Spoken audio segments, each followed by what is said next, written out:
السلام علیکم ورحمۃ اللہ وبرکاتہ۔ الحمد للہ نحمده ونستعینه ونستغفره ونؤمن به ونتوکل علیہ ونعوذ باللہ من شرور انفسنا ومن سیئات اعمالنا من يهدي الله فلا مضل له ومن يضلل فلا هادي له ونشهد أن لا إله إلا الله وحده لا شريك له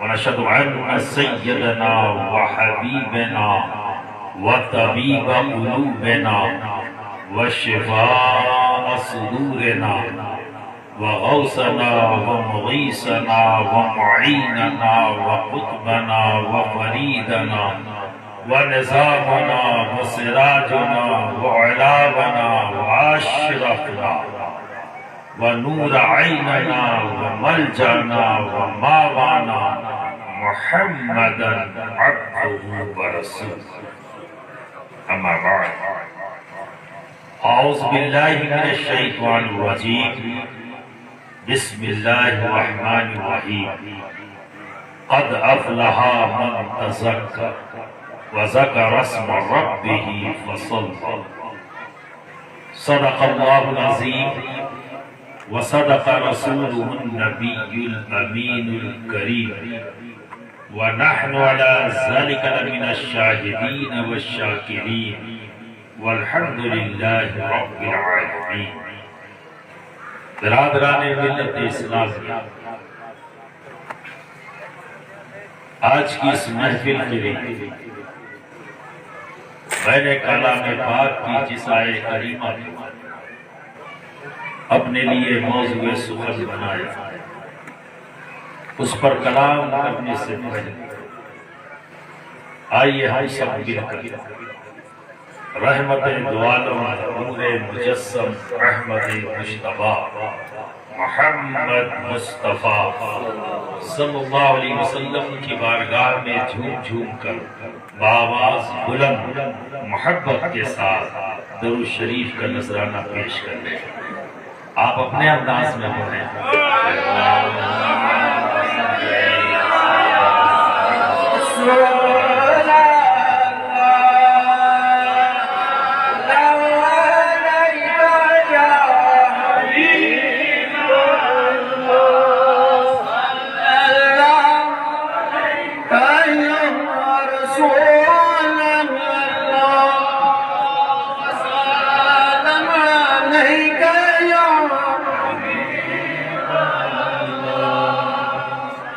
شاہدین نسمہ کا مدینہ اسما عاشقان جلوہ چھرسین اسما اللہ صلی اللہ علیہ یا رسول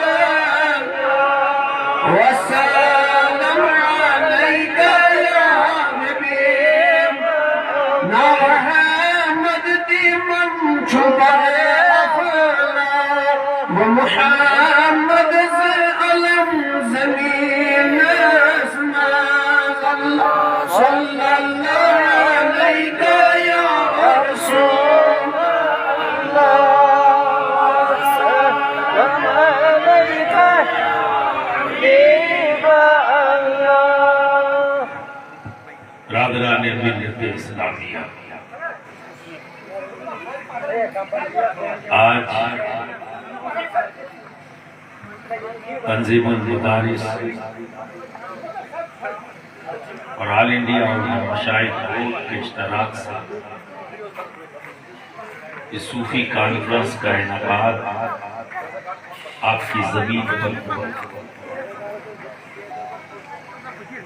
اور ان دونوں آرگنائزیشنز کے ذمہ داروں کی محنتوں کا یہ ثمرہ ہے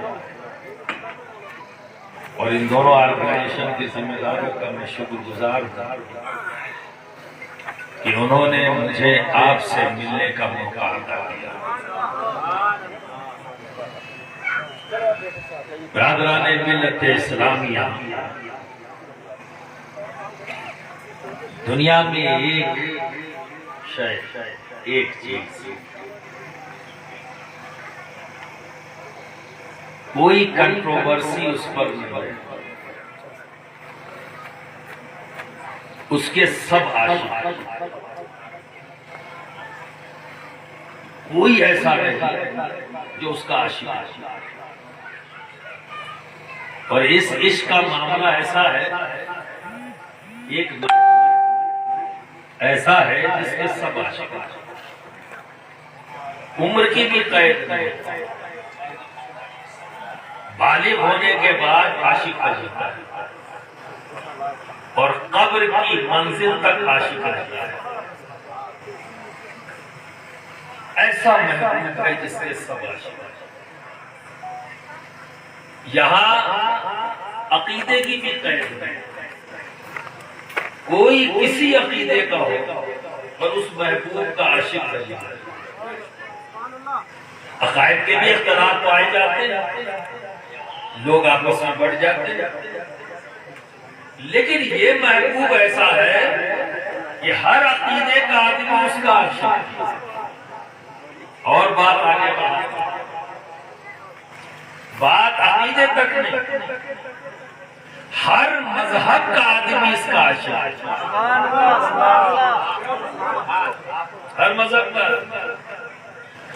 اور بات آگے بڑھا دوں، زمین کے کسی بھی ٹکڑے پر رہنے والا انسان ہو اس محبوب کا عاشق ہے، کوئی بھی ہو، عورت ہو، مرد ہو، جوان ہو، بوڑھا ہو، لمبا ہو، موٹا ہو، چھوٹا ہو، کوئی ہو، کالا ہو یا گورا ہو۔ اور ایک قسم اور بھی ہوتی چت کبرا ہو، یعنی دونوں رنگ ہو، ایسے بھی لوگ ہیں، سب عاشق۔ ایسا ہے آپ عاشق، آپ عاشق، آپ عاشق ہیں۔ پیر حقانی صاحب بھی عاشق ہیں نبی۔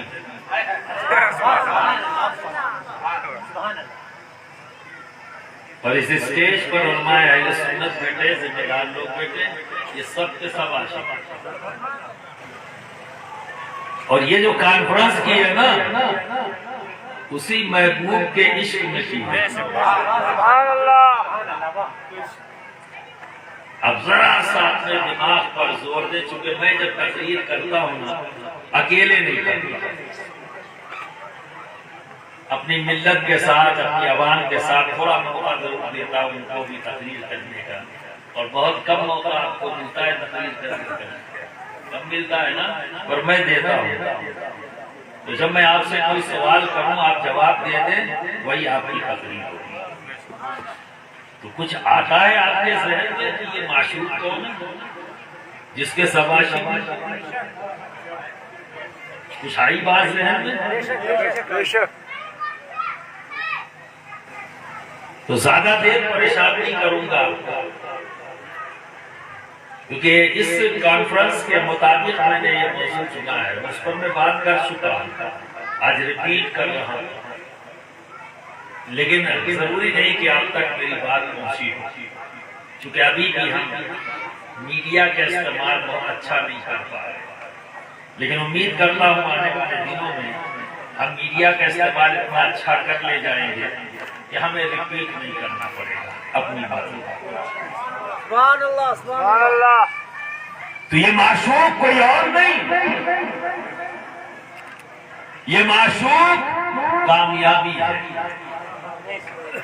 کون ہے دنیا میں جو کامیاب نہیں ہونا چاہتا؟ کیا عالم، کیا انجینئر، کیا ڈاکٹر، کیا مفتی، کیا پیر، کیا فقیر، کون ہے دنیا میں جو کامیاب نہیں ہونا چاہتا؟ سب کو کامیاب ہونا ہے۔ آج اس آرگنائزیشن نے جو آرگنائز کیا ہے، اس صوفی کانفرنس کو اسی لیے کیا کہ وہ کامیاب ہو جائے۔ میں یہاں آیا ہوں اتنا لمبا سفر کر کے اس لیے آیا ہوں کہ میں کامیاب ہو جاؤں۔ سبھی کامیاب ہونا چاہتے ہیں، لیکن کامیابی کا راستہ ہے کیا؟ اسی میں تو دنیا پھنس کے رہ گئی۔ عقل سے ہم پوچھتے ہیں کیا ہے عقل، تو بتا کامیابی کیا ہے؟ تو عقل کا کام ہی ہے گھما دینا، اور ہم گھوم رہے ہیں ایک جگہ سے دوسری جگہ، اس مقام سے اس مقام، اس فکر سے اس فکر تک۔ فکریں بھی بدلتی رہتی ہیں، مقام بھی بدلتے رہتے ہیں، اسٹیٹس بھی بدلتا رہتا ہے نا، کبھی صحیح ہوتے ہیں کبھی غلط ہوتے ہیں، مقصد اس کے پیچھے صرف ایک ہے، کامیاب ہونا۔ اسی کی طرف لیے ہوئے ہم صحیح بھی ہو سکتے ہیں، کبھی کبھی غلط بھی ہوتے ہیں، لیکن 100% کامیابی چاہیے۔ اور اے مسلمانوں، تمہارے پاس یہ فارمولہ موجود ہے، تمہیں تھوڑی سی کامیابی کی نہیں، 100% کامیابی کی ضرورت ہے، اور تمہارے پاس فارمولہ موجود ہے 100% کامیابی کا۔ ہماری تاریخ یہ بتاتی ہے کہ ہم 100% اس دنیا میں کامیاب تھے۔ اگر آج کسی بنیاد پر ہمیں ناکامی کا سامنا کرنا پڑ رہا ہے تو ہم نے اس فارمولے کو چھوڑ دیا اور ہم نے اپنی عقل سے پوچھنا شروع کر دیا، خود سوچا، خود ہی عمل کیا، یعنی کہیں نہ کہیں انجانے میں ہی صحیح اپنی ہی فکر کو، اپنی ہی سوچ کو اپنا خدا بنا لیا، انجانے میں ہی صحیح، پر بہت بڑی خطا ہو جاتی ہے انجانے میں۔ جو میں نے سوچ لیا وہی صحیح ہے، جو میں نے کہہ دیا وہی صحیح ہے، پھنس گیا۔ تو میں ایسے لوگوں کو، ایسی فکر رکھنے والوں کو ایک بات کہنا چاہوں گا کہ حق کی تلاش چشم بصیرت کا کام ہے، حق کی تلاش چشم بصیرت کا کام ہے، ضد آدمی کے ذہن کی ظلمت کا نام ہے، ضد آدمی کے ذہن کی ظلمت کا نام ہے، اور اہل سنت ضد نہیں کرتے، یہ حصہ کسی اور کا ہے، کرنے ہم تو قائل ہو جاتے ہیں جب ہم سے کوئی مطمئن کر لیتا ہے، پر قائل ہونے کے لیے ضروری ہے قرآن اور حدیث۔ تو برادران ملت اسلامی، آج اس دور میں کیا ہو رہا ہے؟ عقل سے پوچھ رہے ہیں، تو عقل نے کہا دولت حاصل کرنے، لگ گئے دولت حاصل کرنے، بھاگے جا رہے ہیں، بھاگے جا رہے ہیں، نہ رات کی پرواہ نہ دن کی پرواہ، سب بھول گئے، کھانا پینا سب بھول گئے، بھاگے جا رہے ہیں۔ جس زمین پر قبضہ کیا بھول گئے اس زمین کا تعلق کسی یتیم سے ہے، اس زمین کا تعلق کسی بیوہ سے ہے، اس زمین کا تعلق کسی مسجد سے ہے، اس زمین کا تعلق کسی مدرسے سے ہے، بھول گئے۔ عقل نے جواب دیا ہے دولت حاصل کر لے، دوڑے جا رہے ہیں، دوڑے جا رہے ہیں۔ اسی لیے اس زمانے میں ایک نیا نعرہ آیا ہے، چونکہ ہماری جماعت ہر چیز کم ہو پر ایک چیز بہت زیادہ ہے، اسٹاک میں ہمارے پاس، وہ ہے نعرے۔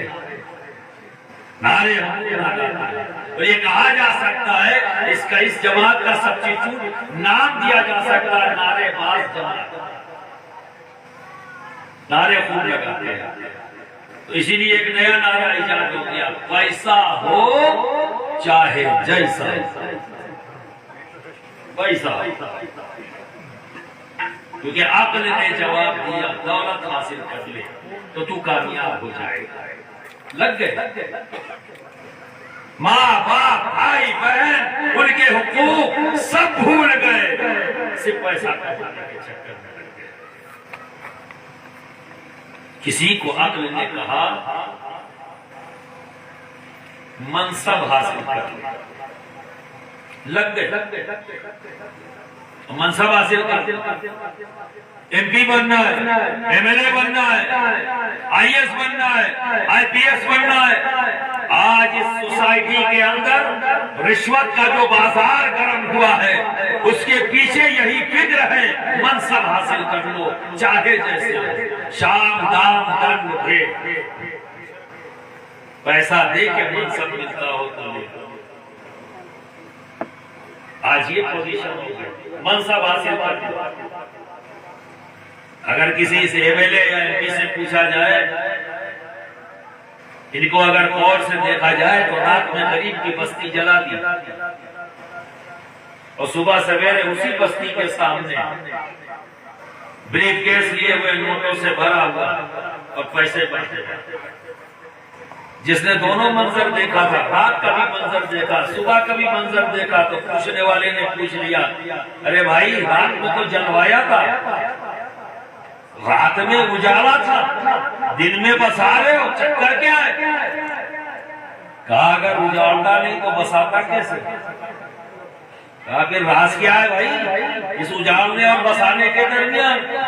کہا اجالا اس لیے کہ بسا سکوں اور بسانے آیا ہوں، پیسہ بانٹ رہا ہوں، انہیں بسا رہا ہوں، یہ مجھے نیک جانے گے، یہ مجھے اچھا جانے گے، مجھے رحم دل جانے گے، اس سے تجھے کیا فائدہ ہوگا؟ کہا ووٹ مانگوں گا، ووٹ دے دیں گے۔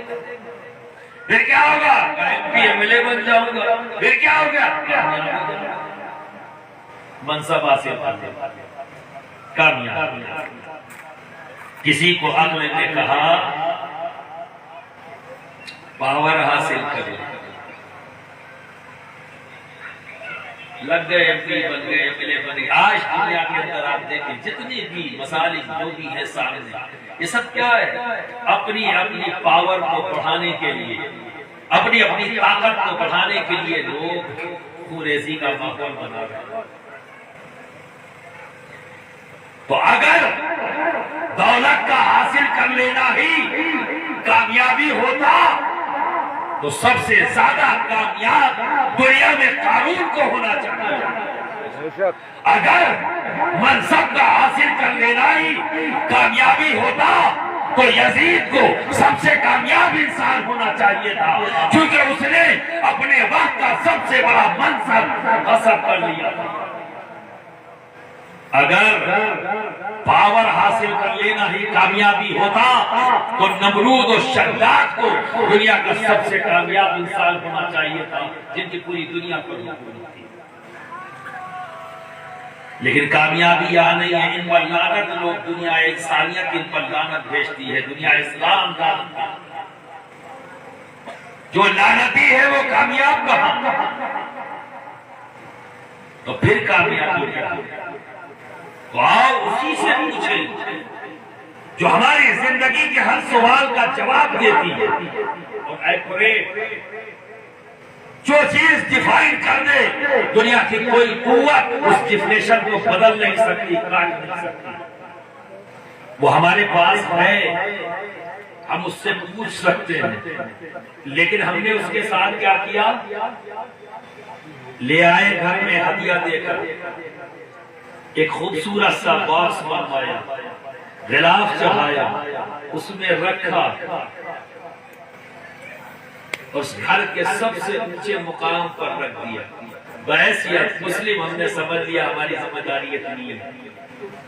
کسی شاعر نے کیا خوب کہا ہے، مجھ کو پڑھ لے تیری روح تیری جان میں ہوں، مجھ کو پڑھ لے تیری روح تیری جان میں ہوں، فائدہ کیا ہے کہ رکھا ہوا جسدان میں، فائدہ کیا ہے کہ رکھا ہوا جسدان میں ہوں۔ تو اگر تم کامیاب ہونا چاہتے ہو تو آؤ اسی سے پوچھو جو ہماری زندگی کے ہر سوال کا جواب دینے والی کتاب ہے، وہ کتاب قرآن ہے۔ قرآن سے پوچھو کہ اے قرآن ہم کامیاب ہونا چاہتے ہیں، ہم کیا کریں؟ تو قرآن جواب دیتا ہے، قد افلح من تزکا وذکر اسم ربہ فصلی۔ اگر تم کامیاب ہونا چاہتے ہو تو سب سے پہلے اپنے قلب کو پاک کرو اور صاف کرو، قلب کو پاک کرو اور صاف کرو، اور جب قلب پاک ہو جائے، صاف ہو جائے تو اس کا ذکر کرو اور اس کی بارگاہ میں اس کی دی ہوئی نعمتوں کا شکر ادا کرو، یعنی نماز قائم کرو۔ اگر کامیاب ہونا چاہتے ہو تو یہ کرنا ہوگا، قلب کی صفائی۔ اسی قلب میں ہی تو سب کچھ گڑبڑ ہے۔ آج جتنی بھی پریشانیاں ہو رہی ہیں سماج میں، سوسائٹی میں جو خرابیاں پیدا ہو رہی ہیں، کیا ہے؟ اس قلب میں لالچ کی گندگی، حسد کی گندگی، انانیت کی گندگی، تکبر کی گندگی، بڑائی کے سودے کی گندگی، علم کے زوم کی گندگی، نہ جانے کیسی کیسی گندگی۔ الگ الگ کیٹیگری کے لوگ الگ الگ گندگیاں پر موجود ہیں۔ برادران ملت اسلامیہ، ایک بات اچھی طرح سے جان لینا، جس قلب میں گندگی ہوگی اس طرح کی، وہاں پاکی نہیں آئے گی، وہاں نفرت آئے گی، چونکہ نفرت خود گندگی ہے، لالچ گندگی ہے، حسد گندگی ہے، تو گندگی کے ساتھ گندگی مل جاتی ہے، پاکی نہیں۔ چونکہ گندگی، ناپاکی اور پاکی دونوں ایک دوسرے کی ضد ہیں، یہ کبھی ایک جگہ اکٹھا نہیں ہو سکتا۔ اگر اپنے دل میں محبت لانا ہے تو ان گندگیوں سے اپنے قلب کو پاک اور صاف کرنا ہوگا، اس قلب کو۔ اور سب سے بڑی گندگی دنیا میں کیا ہے؟ کفر اور شرک کی گندگی، سب سے بڑی گندگی۔ لیکن جتنی بڑی گندگی ہے اتنی ہی جلدی اور آسانی سے صاف ہو جاتی ہے۔ گندگی بھی بہت بڑی ہے لیکن اتنی آسانی سے جلدی سے صاف ہو جاتی ہے۔ کیسے؟ جب دل سے یقین جانا اور زبان سے ہم نے اقرار کر لیا، کیا کیا؟ لا الہ الا اللہ محمد رسول اللہ صلی اللہ علیہ وسلم، صاف۔ کفر اور شرک کی گندگی صاف، جتنی بڑی ہے اتنی آسانی سے صاف۔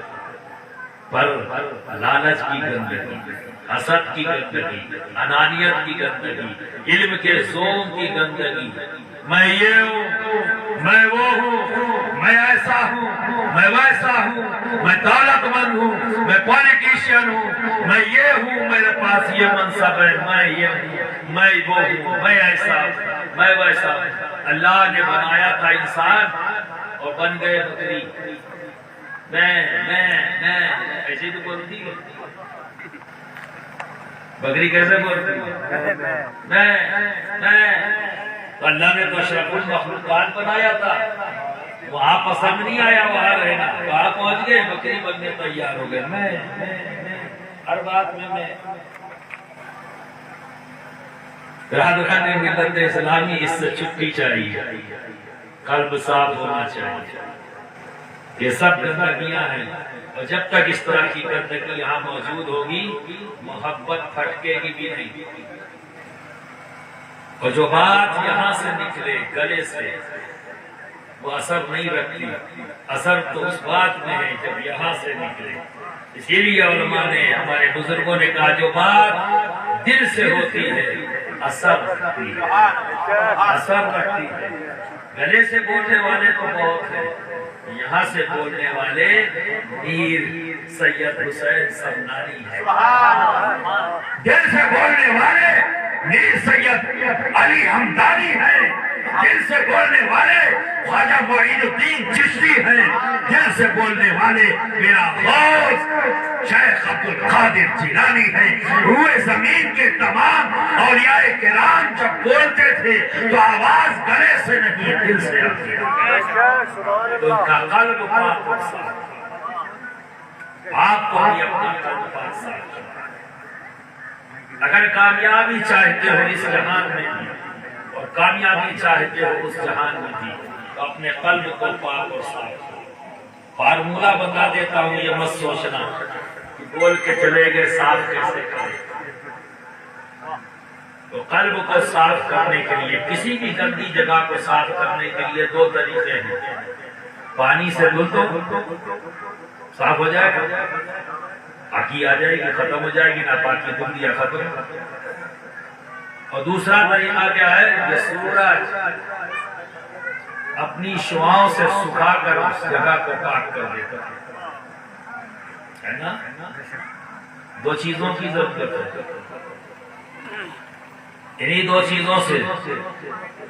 تو اب یہ مت کر لینا، کل پوری بات سن لینا، کیونکہ بہت سے لوگ اٹھ رہے بہت دیر سے بیچارے بیٹھے ہوئے تھے ضروریات کی وجہ سے، لیکن اب جو لوگ بیٹھے ہیں وہ بیٹھے رہے، ورنہ ادھوری بات اگر آپ نے سنی الزام مجھ کو دو گے، اور میں نہیں چاہتا کہ مجھ پر آپ الزام لگائیں، غلط فہمی کی بنیاد پر، ادھوری بات کی بنیاد پر۔ ایسا نہیں ہو کہ آپ نے سن لیا پانی اور سورج کی ضرورت ہے، ایک صاحب گئے، پانی تو یہاں موجود ہے، کشمیر میں پانی کی کمی نہیں، ایک صاحب پہنچ گئے، جا کے یہاں تک کھڑے ہو گئے پانی میں۔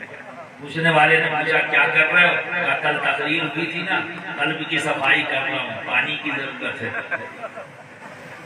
تو دوسرے صاحب سورج کے سامنے سینہ کھول کے کھڑے ہو گئے کہ تم کیا کر رہے ہو؟ کہا سنا نہیں تھا سورج کی ضرورت ہے، اس لیے قلب صاف کر رہا ہوں سورج کے سامنے۔ ضرورت تو ہے سورج کی، ضرورت تو ہے پانی کی، پر اس کے لیے آپ کو کہیں جانا نہیں ہے، پانی آپ کے پاس ہے، کہیں بھی رہو، اپنے کمرے میں جب تم بیڈ پر جا کر سو گے نا، اس وقت بھی تمہارے پاس پانی ہے، کہیں جانا نہیں ہے لینے، کسی وقت بھی کہیں بھی رہو، ہر وقت پانی تمہارے ساتھ ہے، بڑا شاندار پانی ہے، بڑا پاک پانی ہے، بڑا عظمت پانی ہے تمہارے پاس۔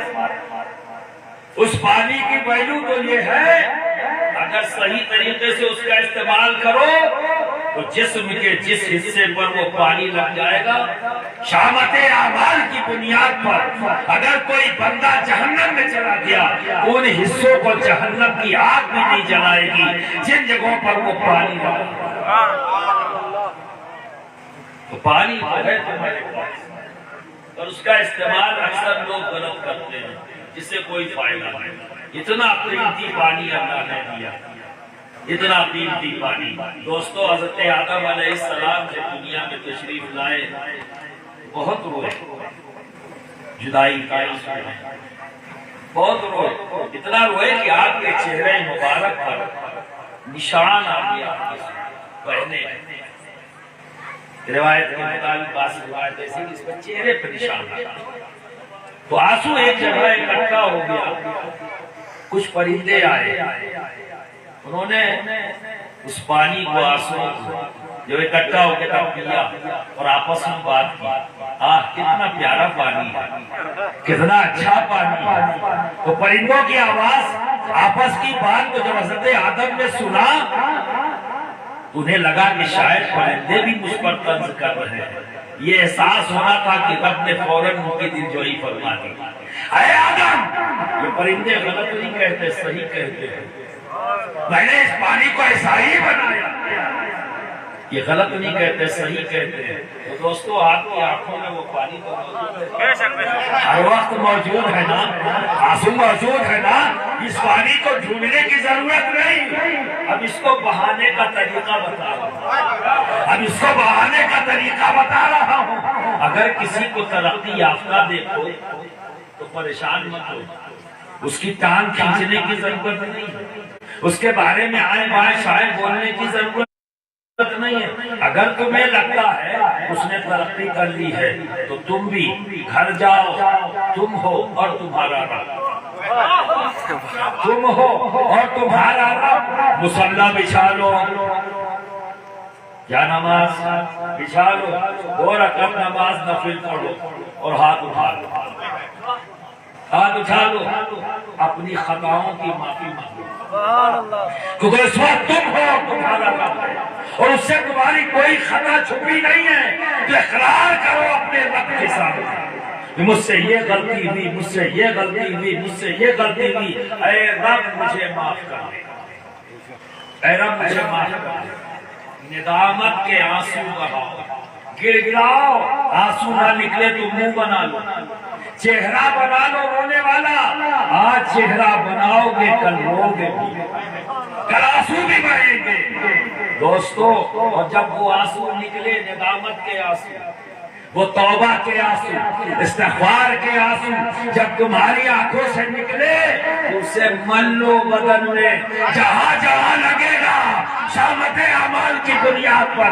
اگر کوئی جہنم میں بھی گیا تو جہنم کی آگ بھی جلا گیا۔ اللہ اکبر، یا رسول اللہ، یا علی۔ برادران ملت سلام، اور دعا کرو، جب یہ کر چکو تو دعا پھر ایک اور کر لو، اے اللہ جس طرح تو نے اپنے فلاں بندے کو نوازا مجھے بھی نواز دے، اے اللہ جس طرح سے تو نے فلاں بندے کو نوازا مجھے بھی نواز دے۔ یہاں تو چانس ہے آگے آنے کا، یہ جو ٹانگ کھینچتے ہو نا اللہ کے فضل سے نہیں لڑ سکتے، کوئی بندے میں طاقت نہیں جو رب کے فضل سے لڑ لے، اور وہی باکمال ہوتا ہے، وہی ترقی یافتہ ہوتا ہے جس پر رب فضل فرما دے۔ لیکن میں اس کامیابی کی بات کر رہا ہوں جو قرآن کے مطابق ہے۔ آپ سمجھ رہے ہیں نا کہ دنیا میں جن لوگوں کو آپ دیکھتے ہو، دولت اگر کامیابی ہوتی، میں نے پہلے ہی کہہ دیا، منصب کامیابی ہوتی، اور یا اقتدار کا حاصل کر لینا کامیابی ہوتی تو لعنت نہیں ہوتی، یہ پہلے ہی ذہن میں رکھ لیں، ٹھیک ہے نا؟ دعا کرو اے اللہ، ایک طریقہ یہ اور ایک طریقہ اس کا اور فٹافٹ، اس میں تو ہو سکتا ہے مہینہ ڈیڑھ مہینہ محنت کرو، اور ایک بات اور یاد رکھیں، ہمارے گناہ یہ یقین اپنے رب کے ساتھ کرو، ہمارے گناہ اتنے بڑے ہو ہی نہیں سکتے کہ اس کی رحیمی اور اس کی کریمی سے آگے نکل جائے، بے شک بے شک، ہو ہی نہیں سکتے۔ تو ہمیشہ یہ کہے یہ سچ ہے کہ میرے جسم پر جتنے روئے ہیں ہر روئے پر کروڑوں اربوں گناہ کا بوجھ ہے، پر مولا میرے یہ گناہ تیری رحیمی اور کریمی کے سامنے کچھ بھی نہیں، بخش دے اس بے صبر نفس کو، بخش دے اپنے اس کمزور و ناتواں بندے کو، گڑگڑاؤ اور آنسو بہاؤ، یہ تمہارے قلب کو پاک کر دے گا، صاف کر دے گا۔ تو شیطان نے لالچ کی گندگی، حسد کی گندگی، انانیت کی گندگی، تکبر کی گندگی، بڑائی کے سودے کی گندگی، علم کے زور کی گندگی، طاقت کے زور کی گندگی پیدا کیا ہے، یہ ندامت کے آنسو ان تمام گندگیوں کو دھل کر صاف کر دیں گے، تو تمہارا دل